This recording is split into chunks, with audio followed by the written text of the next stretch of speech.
Chapter 4 structure of the atom. यहाँ पर first part electron, proton, neutron और valency हमने कवर कर लिया। जो थर्ड पार्ट है ये हमने थर्ड चैप्टर में पढ़ लिया था एक्चुअली। तो हमें फर्स्ट यहाँ पे जो न्यू टॉपिक है आपका एटॉमिक नंबर और मास नंबर को हम आज कवर करेंगे। तो एटॉमिक नंबर क्या है? एटॉमिक नंबर की सिंपल डेफिनेशन अगर देखें तो atomic number is of an element is equal to the number of proton present in nucleus of an atom. यानी कि कोई भी एटम है उसके न्यूक्लियस में जो प्रोटॉन प्रेजेंट रहेंगे वही आपका क्या रहेगा? एटॉमिक नंबर रहेगा। तो यहाँ पर एटॉमिक नंबर को हम डिनोट करते हैं Z से, ठीक है। तो Z से इसको डिनोट करेंगे। तो एटॉमिक नंबर किसके बराबर हुआ? जितने प्रोटॉन उसमें प्रेजेंट रहेंगे, एटम में जितने प्रोटॉन प्रेजेंट रहेंगे, या फिर न्यूट्रल कंडीशन में जितने इलेक्ट्रॉन प्रेजेंट रहेंगे। न्यूट्रल कंडीशन मीन्स कोई भी एलिमेंट है उसके ऊपर ना तो प्लस चार्ज हो ना ही माइनस चार्ज हो। प्लस और माइनस चार्ज में एक इलेक्ट्रॉन एक्स्ट्रा होता है या फिर इलेक्ट्रॉन कम ज्यादा होते हैं, है ना। तो इसलिए हम न्यूट्रल कंडीशन में जितने इलेक्ट्रॉन प्रेजेंट रहेंगे वही आपका क्या रहेगा? एटॉमिक नंबर रहेगा। या फिर सिंपल सी, ये प्रोटॉन तो कभी चेंज होगा नहीं, ये तो है ना। तो इसमें number of proton is equal to atomic number. तो डेफिनेशन में क्या लिखा हमने? Atomic number of an element is equal to the number of proton present in the nucleus, है ना। प्रोटॉन कहाँ पे प्रेजेंट होता है? न्यूक्लियस में ही प्रेजेंट होता है ना। तो न्यूक्लियस ऑफ एन एटम, ठीक है। अब हम यहाँ पे नेक्स्ट जो हमारा टॉपिक है मास नंबर। तो मास नंबर क्या है? मास नंबर को हम देखेंगे the total number of proton and neutron present in the nucleus of an atom is called mass number. यानी कि वो जो हमारा कोई भी एलिमेंट हुआ, एलिमेंट के न्यूक्लियस में ही तो प्रोटॉन और न्यूट्रॉन प्रेजेंट होता है ना। तो यानी कि हम जो न्यूक्लियस में प्रोटॉन और न्यूट्रॉन की क्वांटिटी को चेक करने के बाद ही आपका मास नंबर फाइंड होता है। तो यहाँ पे सिंपल सा हम देख रहे हैं फॉर्मूला। मास नंबर को हम किस वर्ड से डिनोट किया? ए से डिनोट किया मास नंबर को।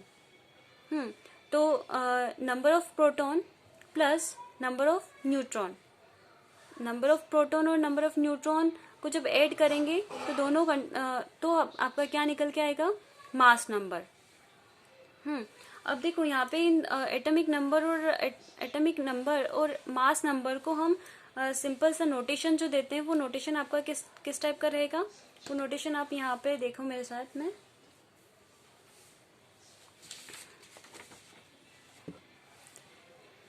Notation atom, notation of atom. यहाँ पे इस पॉइंट पे आप चेक करना, नोटेशन ऑफ एटम, इसमें आपका एक्स जो रहेगा वो कोई भी आपका एलिमेंट है, एलिमेंट को डिनोट कर रहा है।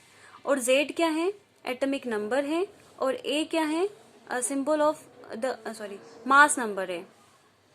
यानी कि हम कोई भी एलिमेंट हुआ, सपोज मैंने यहाँ पे स्टॉक नोटेशन में हम देखा एक्स मीन्स कोई भी एलिमेंट है, और ए जो है आपका, जेड जो है वो नीचे की साइड में रहेगा, और ए आपका क्या रहेगा? ऊपर साइड में रहेगा। एक्स क्या है आपका? कोई भी एलिमेंट है। और यहाँ पे मैं लिख दे रही हूँ एक्स इज सिंबल ऑफ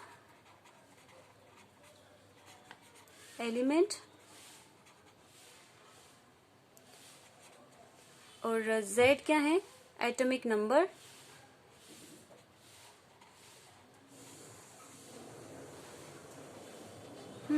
और ए क्या है? Mass number.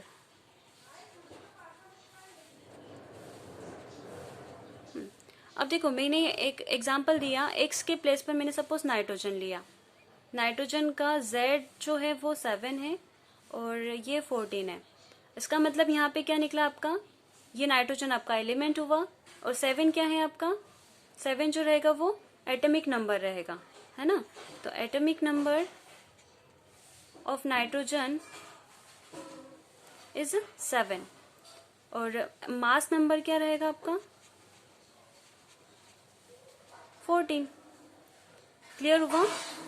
तो सपोज यहाँ पे ऑक्सीजन है, ऑक्सीजन का यहाँ पे 8 and 16। तो ये सिंबल देख के आपको समझ जाना होगा, ये ऑक्सीजन सिंबल है ना, ऑक्सीजन का है। और इसमें जो एटॉमिक नंबर है, एटॉमिक नंबर दिया है कितना आया आपका ऑक्सीजन का 8, और जो 16 है वो क्या है, मास नंबर, मास नंबर है आपका यहाँ पर 16। ठीक है, तो एटॉमिक नंबर 8 और मास नंबर 16। तो ये सिंबल देख के आपको समझना होगा ये 8 क्या है, एटॉमिक नंबर को डिनोट कर रहा है, और ये जो ऊपर साइड में आप देख रहे हैं ये एटॉमिक मास को डिनोट कर रहा है, नंबर मास नंबर को डिनोट कर रहा है। ठीक है, तो इससे रिलेटेड हम एक दो क्वेश्चन देखेंगे, उस क्वेश्चन से आपका क्लियर हो जाएगा एक्चुअली। फर्स्ट क्वेश्चन है, calculate the number of electrons, protons and neutrons in 15 P means phosphorus, है ना, फास्फोरस की बात कर रहा है, फास्फोरस 31। ठीक है, तो यहाँ पर आप लोग चेक करो 15 क्या है आपका, 15 क्या रहेगा आपका एटॉमिक नंबर, और 31 क्या है मास। तो हमें क्या कैलकुलेट करना है, इलेक्ट्रॉन, प्रोटॉन और न्यूट्रॉन को हमें कैलकुलेट करना है। तो यहाँ पे हम तो इस केस में आपका जो नंबर ऑफ प्रोटॉन है, नंबर ऑफ एटॉमिक नंबर हम फाइंड करेंगे, गिवन है यहाँ पे एटॉमिक नंबर आपका Z से डिनोट करेंगे, Z इक्वल टू गिवन कितना है 15, और मास जो कि A है ना उसको 31, है ना, ये किसका दिखा रहे हैं हम, फास्फोरस का दिखा रहे, P एटम का है ना। अब नेक्स्ट हम इसमें चेक करेंगे क्या फाइंड करना है हमें, इलेक्ट्रॉन्स फाइंड करना है, प्रोटॉन हम सबसे पहले निकाल लेते हैं, है ना। हमारे पास में फर्स्ट जो आपके पास में क्या है, फॉर्मूला है, क्या फॉर्मूला है, atomic number is equal to number of proton. तो नंबर ऑफ प्रोटॉन यहाँ पे निकालेंगे हम, वही फॉर्मूला है, atomic number is equal to number of proton. तो यहाँ पे देखो एटॉमिक नंबर कितना है 15, तो एटॉमिक नंबर 15 है, दैट मीन्स प्रोटॉन भी आपका क्या, नंबर ऑफ प्रोटॉन क्या निकला आपका 15। तो नंबर ऑफ प्रोटॉन हमने फाइंड कर लिया। आप इसको ओरली भी बता सकते थे ना।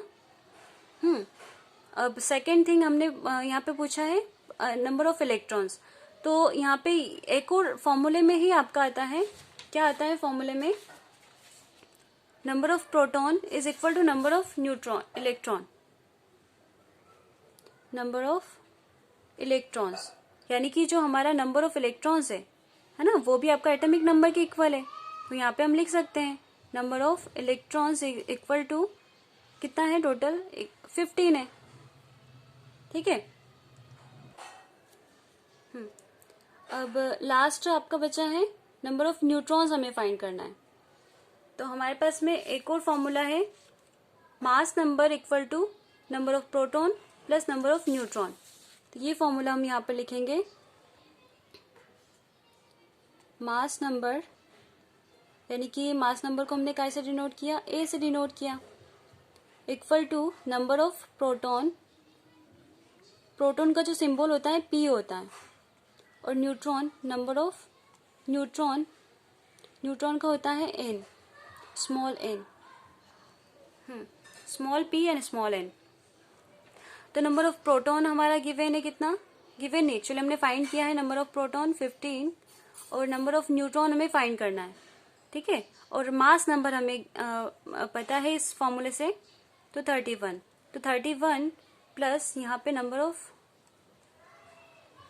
न्यूट्रॉन, तो सेकेंड पोजीशन में क्या करेंगे, इसको इस साइड लेके जाएंगे, तो नंबर ऑफ न्यूट्रॉन फाइंड हो जाएगा हमारा 31 माइनस 15 इक्वल टू यहाँ पे फाइंड हुआ कितना 16, है ना। तो नंबर ऑफ न्यूट्रॉन कितना निकला आपका 16। सिंपल है न्यूमेरिकल, हमें जो फॉर्मूला देख के हमें समझना होगा, Z equal to 15, A equal to 31। तो एटॉमिक फर्स्ट फॉर्मूला हमने यहाँ पर पुट किया, ये फर्स्ट फॉर्मूला है, सेकेंड फॉर्मूला आपका ये है ना। तो फर्स्ट फॉर्मूला क्या, atomic number equal to number of proton equal to number of electron.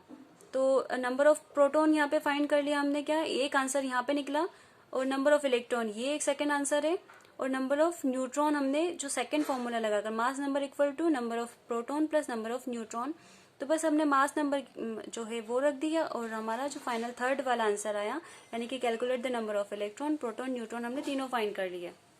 ठीक है। अब सेकेंड क्वेश्चन आपका आता है atomic number Z of potassium is 19। Atomic number दिया हुआ है, क्या क्या दिया हुआ है? Z, एटॉमिक नंबर Z यानी कि दिया हुआ है 19, और मास नंबर आपका गिवन है कितना है? 39, और हमारा जो सिंबल रहेगा वो किसका रहेगा? एटम एलिमेंट जो है वो पोटेशियम। पोटेशियम का क्या फॉर्मूला है? K, है ना। तो यहाँ पे इसका नंबर क्या हुआ? Mass number 39। अब क्या पूछा इसने? इस वाले फॉर्मूले की बात कर रहा है ये, है ना। इतनी सी लाइन में इसने ये वाला फॉर्मूला ड्रॉ किया।